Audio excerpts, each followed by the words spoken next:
Okay, this is fourth part of our lecture.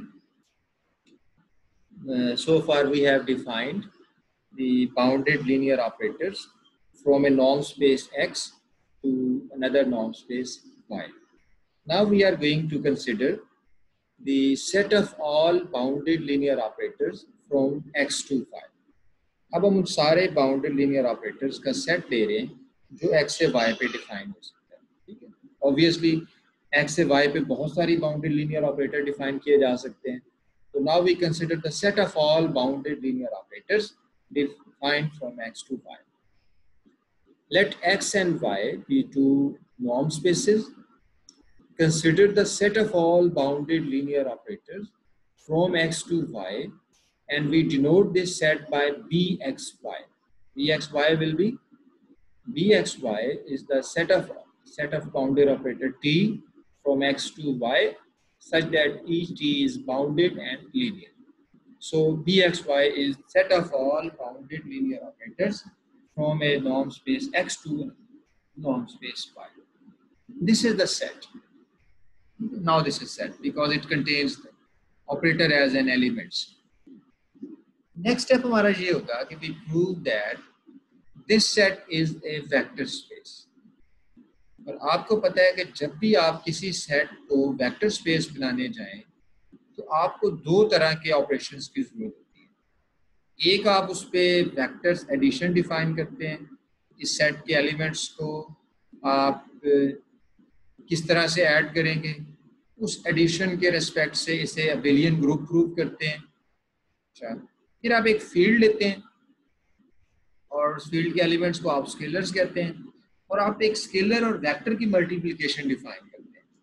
ये दो operations जब आप डिफाइन कर लेते हैं और आप सर्टेन कंडीशन उस पर सेटिस्फाई करवाते हैं, फिर आप कहते हैं कि ये आपका जो सेट है ये वेक्टर स्पेस बन गया। अब ये bxy जो है, this can be A vector space if the following operations for all t1, t2 in bxy and for all scalars alpha are defined. Number one, t1 plus t2 can be defined as t1 plus t2 of x is equal to t1x plus t2x. This is a new operator t1 plus t2 which is obtained by adding the values of t1, t2. t1, t2 is also defined from x to y because t1, t2 both are from x to y.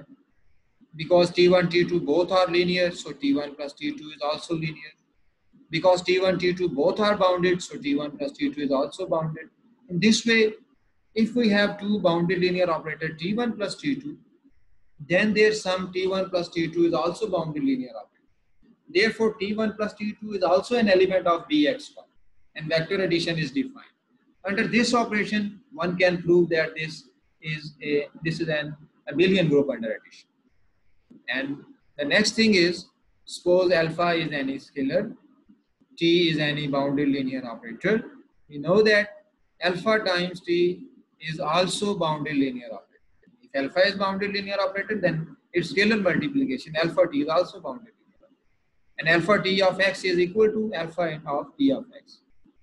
So alpha t is defined like this, and if t is bounded linear, alpha t is also bounded linear. So for every alpha scalar and every operator t from B of xy, alpha t is also an element of bxy. So the scalar multiplication is also defined. With these two operations, we can easily see that this bxy is a vector space. Our next step is to prove that this bxy is also a norm space.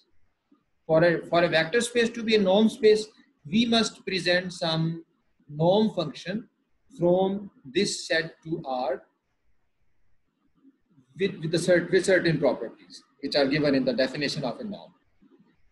अब अगर आप इसे norm बनाना चाहते हैं b of x y को, तो इसका कोई एलिमेंट आप t लेंगे तो आपको उसकी लेंथ डिफाइन करना पड़ेगी कि इसकी लेंथ क्या हो।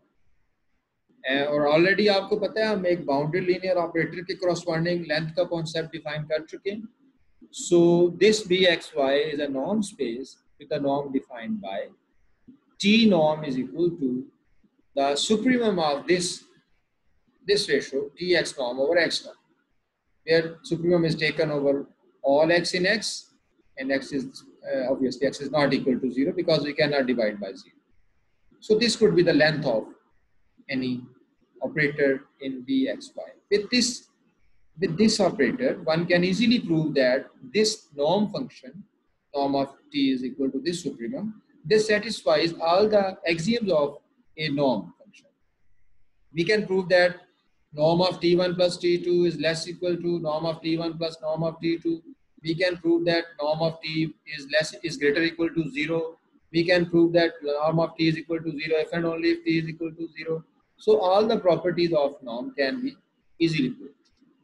So with these three operations, the vector addition, this is the scalar multiplication, this is the norm of an arbitrary operator t. With these operations, this set Vxy is now a norm space. We call it the space of all bounded linear operators. So now this is a norm space. Next. Question is, now Vxy is a norm space. No problem. Vxy is a norm space. We know that a norm space may or may not be complete. If a norm space is complete, it is said to be a Banach space. Otherwise, it is not complete space. Now the question is, under what conditions this Vxy is also a Banach space? Of course, the conditions must be on x and y, because here we involve two norm spaces x and y. There must be some conditions on x and y so that Vxy is also Banach space. This is the central question about this space of all bounded linear operators, and which is answered in the following theorem. It is remarkable that the condition in theorem does not involve x. We do not need any condition on x. We just need some condition on y. That is, x may or may not be complete. But if y is Banach space, then Vxy is also a Banach space. So condition is only on y, no condition on x. X आपकी जो space है वो खा Banach space हो या ना हो, Vxy की completeness पे उसका कोई फर्क नहीं पड़ेगा. X may be complete, X may be incomplete.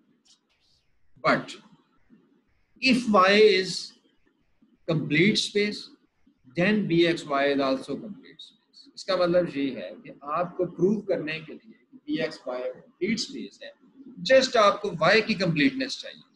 अगर y जो नॉर्म स्पेस है, अगर वो कंप्लीट हुई, x चाहे ना भी कंप्लीट हुई, तो Vxy हमेशा complete. We prove this theorem. आपको पता है कि हमें अगर किसी स्पेस Vxy को, if we want to prove that Vxy is a complete space, what we need to prove? We take an arbitrary Cauchy sequence xn in this space, and we prove that the sequence is convergent. In this way, if every Cauchy sequence is convergent, then that space is complete space. Now, so for the purpose, we consider an arbitrary Cauchy sequence Tn in Vxy. अब क्योंकि Vxy में operator पड़े हैं, तो Vxy के अंदर जो Cauchy sequence बनाएंगे वो भी ऑपरेटर्स की sequence. And we show that Tn converges to an operator T in Vxy. हम साबित कर देंगे कि ये Cauchy sequence convergent है. Now, using the definition of Cauchy sequence, sin Tn is Cauchy, क्योंकि ये Cauchy है.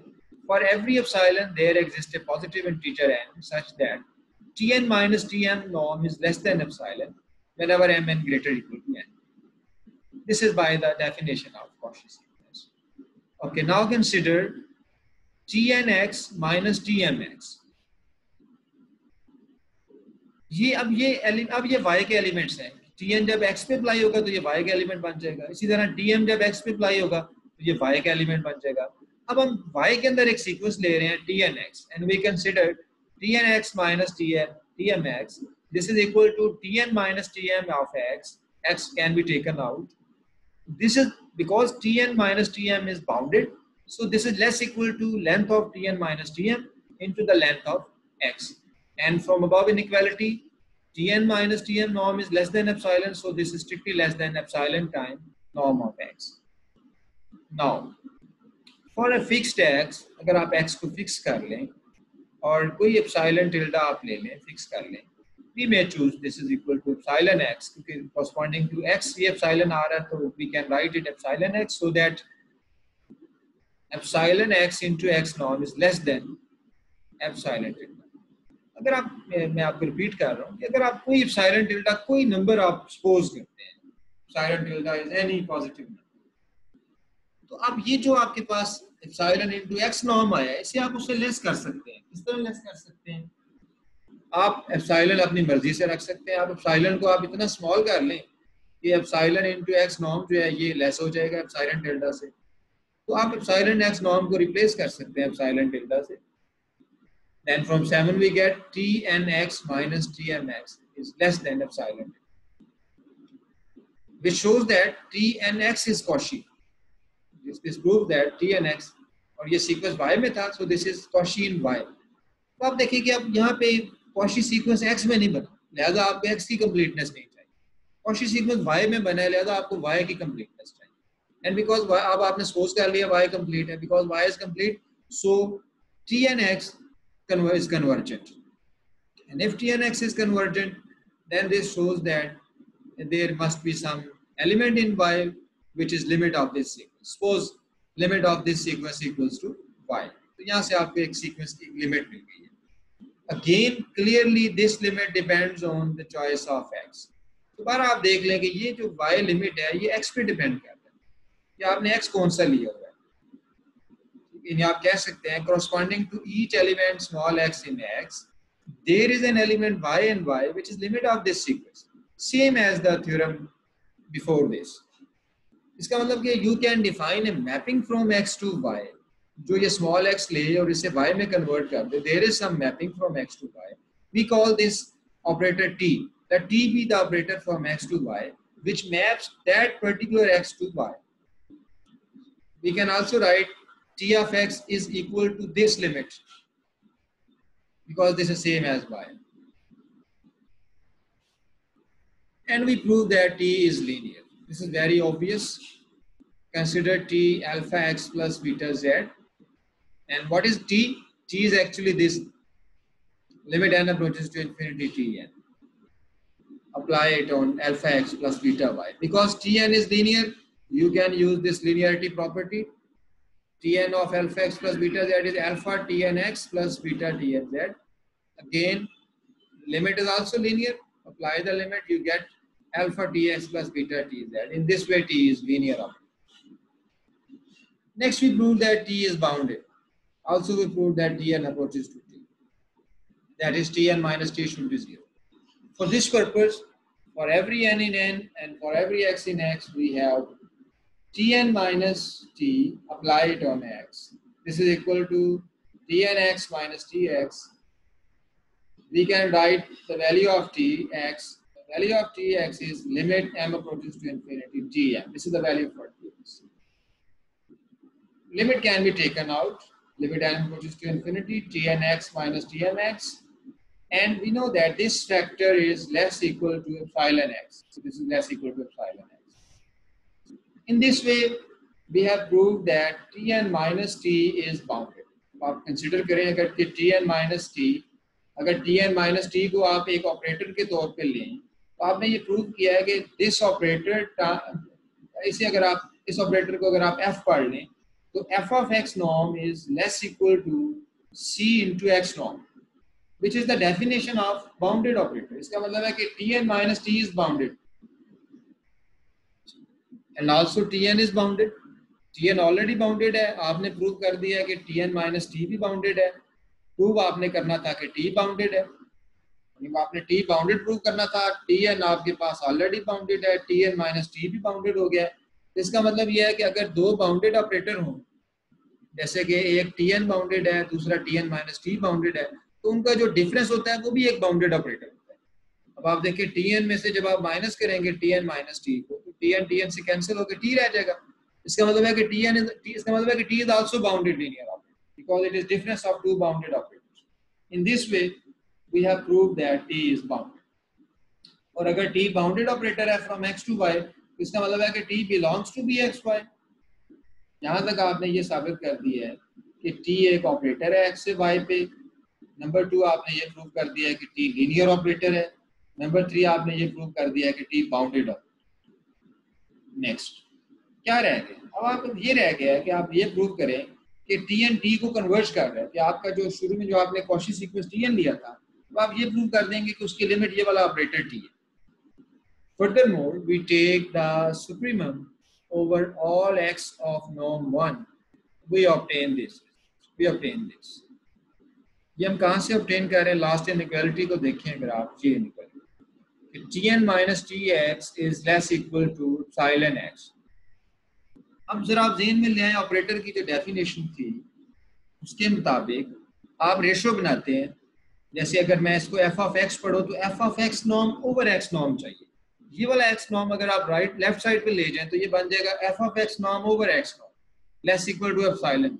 अब जब आप उस पे सुप्रीमम अप्लाई करेंगे तो लेंथ ऑफ f बन जाएगा। So length of f is less equal to epsilon and f is actually tn minus t. So tn minus t norm is less equal to epsilon for all n. This shows that tn is convergent and tn converges to t. Hence tn minus t converges to 0, which shows that tn is convergent to t. लिहाजा इससे आपने क्या prove कर दिया? tn आपने एक Cauchy sequence लिया था bxy में और आपने प्रूव कर दिया है कि एक बाउंडेड लीनियर ऑपरेटर t ऐसा एग्जिस्ट करता है कि tn हमारा उस t को कन्वर्ज कर जाता है। इसका मतलब यह है कि जो tn कॉची सीक्वेंस था वो कन्वर्जेंट है। And if every Cauchy sequence in bxy is convergent, which shows that bxy is a complete space and hence bxy is a Banach space. ठीक है, मैं आपको समरी फिर से बता रहा हूँ। आपके पास एक स्पेस है bxy, आपने प्रूव करना है कि अगर y Banach स्पेस हो तो bxy भी Banach स्पेस होती है। ये आपका थ्योरम है। If y is Banach space, then bxy is also Banach space. Banach space prove करने के लिए आप क्या करते हैं? आप एक आर्बिट्रेरी कॉची सीक्वेंस लेते हैं और उसे प्रूव करते हैं कि वो कन्वर्जेंट है। आपने कॉची सीक्वेंस की डेफिनेशन यूज करते हुए एक ऑपरेटर डिफाइन किया जिसे आपने t का नाम दिया। t is a operator from x to y where y is equal to tx। और आपने प्रूव किया कि ये जो ऑपरेटर है x से y पे, इसे आपने प्रूव किया नंबर 1 ये लीनियर है, इसे आपने लीनियर प्रूव किया। नंबर 2 आपने प्रूव किया कि ये बाउंडेड है। जब ये बाउंडेड हो गया तो इसका मतलब t is a bounded linear operator from x to y। इसका मतलब कि t is an element of bxy because bxy is the set of all bounded linear objects. इसका मतलब है कि t एक एलिमेंट है bxy का। अब tn जो है वो कॉची सीक्वेंस है bxy के अंदर, t एक एलिमेंट है bxy का। अब आप प्रूव करेंगे कि वो tn जो है ये इस t को कन्वर्ज कर देता है। तो फाइनल स्टेप में आपने ये प्रूव किया है कि जो tn कॉची सीक्वेंस था वो इस t को कन्वर्ज कर देता है, which shows that every Cauchy sequence is convergent and hence our space is a Banach space. This is the end of today's lecture.